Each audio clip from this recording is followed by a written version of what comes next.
Hey guys! You guys ready to read chapter 8? It is called Stay, Go, I Don't Know. So let's see what happens. It's chilly in the swamp, as cold as a snapping turtle's heart. Where's the bright yellow dot in the sky? Where are the nice juicy insects? And why can't I open my eyes? There is no yellow dot in room 26 in the morning, just the cold white glow from the bulbs hanging above us. There are no snapping turtles either, but it is chilly. And how is my very, very favorite hamster? Oh, you're looking so fluffy and warm, a friendly voice says. Fluffy? Turns out that Mrs. Brisbane has arrived, and she's talking to Humphrey. I hardly recognize her because she's bundled up in so many clothes. She looks fluffy and warm, too.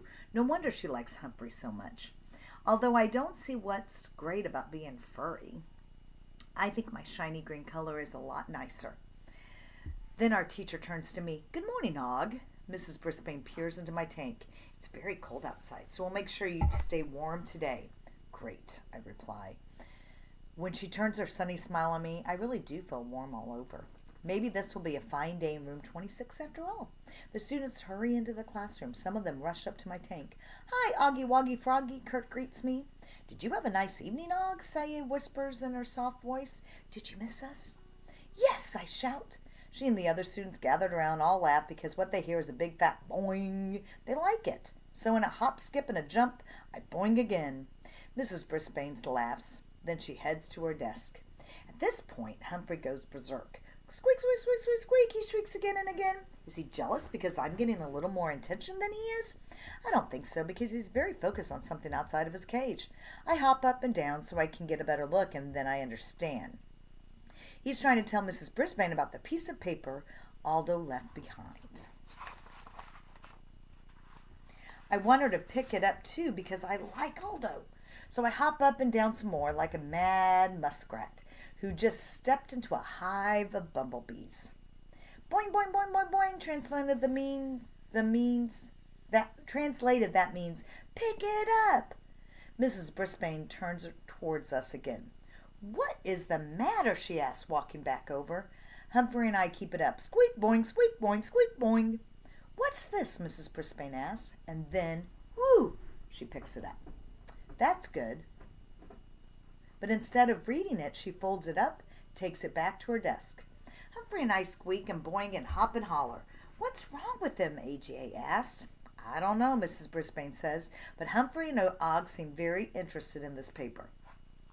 She opens it up again and reads it, but silently. She mumbles something about giving Aldo a call.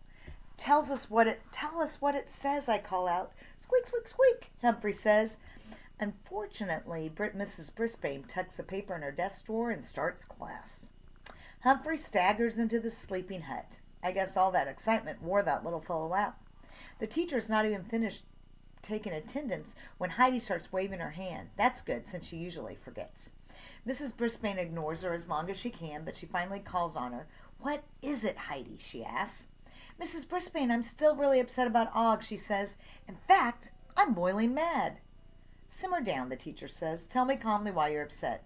You tell me too, I shout. Some of the students giggle at my boings. Og was kidnapped from his original home. That's against the law. I told Austin that. Heidi stands up and continues. Og probably misses his family and friends. They probably miss him.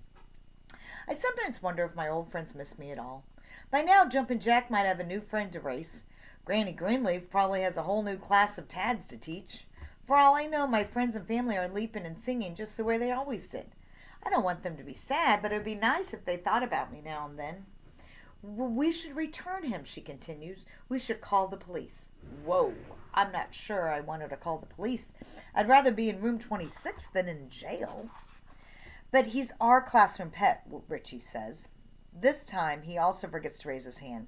He belongs to us.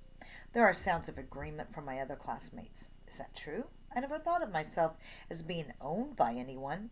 Richie is right, Gail says. Og is our classroom pet. We'd miss him so much if he went back to the swamp. I know he'd miss us, too. I think she has tears in her eyes. Her former best friend, Heidi, disagrees. But he was stolen from his home. I guess those two haven't made up yet. When Mrs. Brisbane looks away and calls on Tabitha, Heidi and Gail stick their tongues out at each other. They're not even trying to be friendly. It's hard to be pulled away from your family and friends, Tabitha says without looking up.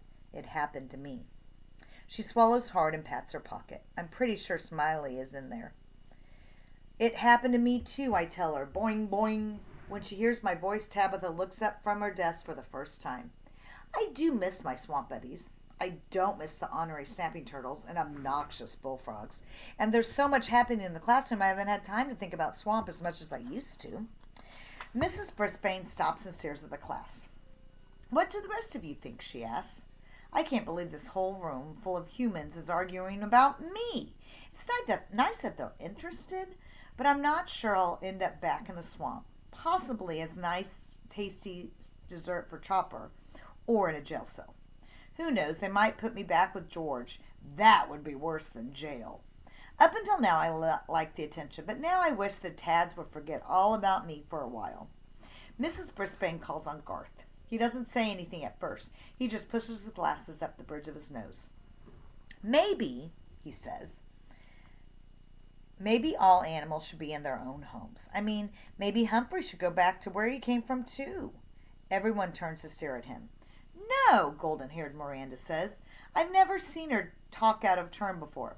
I have a pet dog, and I wouldn't want him to go back where he came from, she explains. He came from a shelter. It wasn't very nice.